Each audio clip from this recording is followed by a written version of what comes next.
பேசாம சொல்ற சேனலுக்கு எல்லாரையும் வரவேற்கிறோம். வணக்கம். இன்னைக்கு நாம ஒரு ரொம்ப சுவாரஸ்யமான ஆனா ஆழமான ஒரு நீதி கதையை அலச போறோம். ஆமா, இது ஒரு பெண்ணுக்கும் அவ காப்பாத்தின ஒரு பாம்புக்கும் நடக்கிற ஒரு கதை. கதையோட பேரு நன்றி கெட்ட பாம்பு. ஒரு காட்டு பாதையில ஒரு பெரிய கல்லு ஒரு பாம்போட முதுகு மேல விழுந்து அதை நசுக்கிடுச்சு.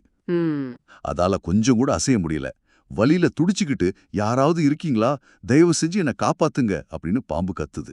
அந்த சத்தம் கேட்டுதான் நம்ம கதாநாயகி உள்ள வரா. ஆமா, அந்த வழியா போன ஒரு பெண் பாம்போட குரலை கேட்டுட்டு சத்தம் வந்த திசைக்கு ஓடி வரா. வந்து பாக்குறா. பார்த்ததும் அவளுக்கு ஒரு நிமிஷம் தயக்கம் வருது. ஆமா, ஏன்னா அது ஒரு பாம்பு இல்லையா. ஆனா அவளோட கருணை மனசு கேட்கல. ரொம்ப கஷ்டப்பட்டு அவளோட முழு பலத்தையும் யூஸ் பண்ணி அந்த கல்லை உருட்டி பாம்பை விடுவிக்கிறா. இப்போ பாம்பு சுதந்திரமாயிடுச்சு. ஆமா, ஆனா சுதந்திரமா வந்த அந்த பாம்பு என்ன சொல்லுது தெரியுமா? நீ என்ன காப்பாத்துனதுக்கு நன்றி, ஆனா நான் உன்னை கடிக்க போறேன் அப்படின்னு சீருது. என்னது, காப்பாத்தினவங்களேவா? அதேதான். அந்த பெண் அதிர்ச்சியாகி ஏன்னு கேக்குறா.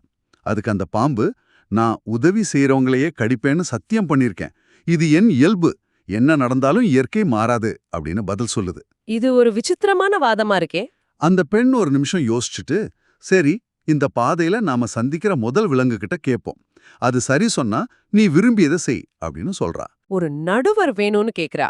ஆமா, அவங்க ஒரு பெரிய யானைய சந்திக்கிறாங்க. பெண் முழு கதையும் சொல்றா.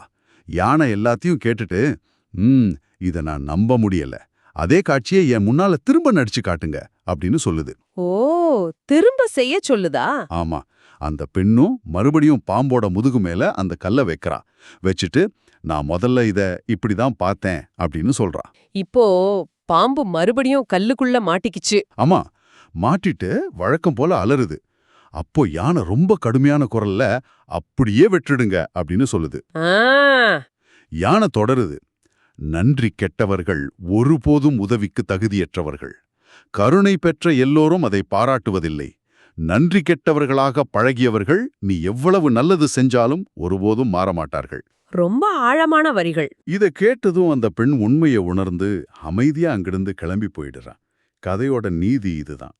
நன்றி கெட்டவர்களுக்கு கருணை காட்டுவது உங்களை நீங்களே ஆபத்துல தள்ளுவது. சில இயல்புகள் எத்தனை உதவி செஞ்சாலும் மாறாது. சரி, கதை முடிஞ்சிடுச்சு. இப்போ நாம இத ஆழமா பார்க்கலாம். ஓகே, முதல்ல அந்த பெண் அவ பாம்ப பார்த்ததும் ஒரு நிமிஷம் தயங்குறா. ஆனா அவளோட கருணை ஜெயிக்குது. இது மனுஷ இயல்போட ஒரு முக்கியமான பகுதி இல்லையா? ஆபத்துன்னு தெரிஞ்சும் உதவ தோன்ற அந்த உணர்வு. ஆமா, இங்க சுவாரஸ்யமான விஷயம் என்னன்னா, கதையோட முதல் பகுதியில கருணை ஒரு பெரிய குணமாக காட்டப்படுது. ஆனா ஆனா பாம்போட பதிலுக்கு அப்புறம் அதே கருணை ஒரு பலவீனமா மாற வாய்ப்பு இருக்குன்னு சுட்டி காட்டப்படுது. கரெக்ட், இங்கேதான் கதை ரொம்ப சுவாரஸ்யமா மாறுது. பாம்பு தன்னை நியாயப்படுத்த சொல்ற காரணம், இது ஏன் இயல்பு, இயற்கை மாறாது. இது வெறும் கெட்ட எண்ணங்கிறத தாண்டி ஒரு அடிப்படை விதியா அது சொல்லுது. இது ஒரு பெரிய கண்ணோட்டத்துல பார்த்தா, இது இயல்பு மற்றும் வளர்ப்பு, அதாவது நேச்சர் வெர்சஸ் நர்ச்சர் பத்தின ஒரு பழைய விவாதத்தையும் ஆரம்பிக்குது. ஓ, ஆமா ஆமா. அந்த பாம்போட வாதப்படி அதோட கெட்ட குணம் அதுகிட்ட இருந்து பிரிக்க முடியாதது. நீங்க எவ்வளவு உதவி செஞ்சாலும் அதோட அடிப்படை இயல்பு மாறவே மாறாது. இதுதான் கதையோட மையப்புள்ளி. அப்புறம் பாருங்க, அந்த பெண்ணோட சமயோசித புத்தி, அவன் நேரா சண்டை போடல, ஒரு நடுவரா தேடலான்னு யோசிக்கிறா. ஆமா, ஒரு தீர்வு காண முயற்சி செய்றா. அப்புறம் அவங்க யானைய சந்திக்கிறாங்க. யானையோட தீர்ப்பு அது ரொம்ப ஆச்சரியமா இருக்கு. அது ஏன் நேரடியா பெண் சொல்றது சரி, பாம்பு சொல்றது தப்புன்னு சொல்லாம திரும்ப நடிச்சு காட்டுங்கன்னு கேக்குது. இது ஒரு முக்கியமான கேள்வி. யானை இங்க வெறும் ஒரு நீதிபதியா மட்டும் செயல்படல, அது ஒரு ஞானியா செயல்படுது. ஞானியா? எப்படி? அது அந்த பெண்ணுக்கு ஒரு பாடத்தை கத்துக் கொடுக்க விரும்புது. வார்த்தைகளால ஒரு உண்மைய சொல்றதை விட செயல்கள் மூலமா அந்த உண்மைய உணர வைக்கிறது ரொம்ப சக்தி வாய்ந்தது இல்லையா? ஆமா, சரிதான். பாம்ப மறுபடியும் கல்லுக்கு கீழே வச்சதன் மூலமா அந்த ஆபத்தோட உண்மையான முகத்தை அந்த பெண் தன் கண்ணு முன்னாலேயே திரும்பவும் பாக்குறா. ஓ, அப்போ அவளுக்கு புரிய வைக்கிறதுக்காக தான் யானை அப்படி செஞ்சுதா? அதேதான், பட்டறிவு மூலமா கத்துக் கொடுக்குது. அப்போ கடைசியா யானை சொல்ற வரிகள் ரொம்ப ஆழமானது.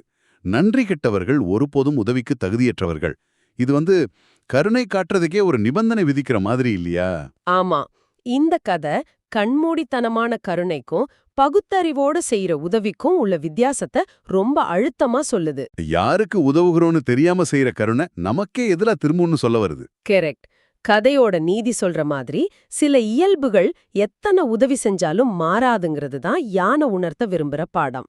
அப்படியானா இந்த கதையிலிருந்து நாம எடுத்துக்க வேண்டிய விஷயம் என்ன? கருணை காட்டுறது தப்பு கிடையாது.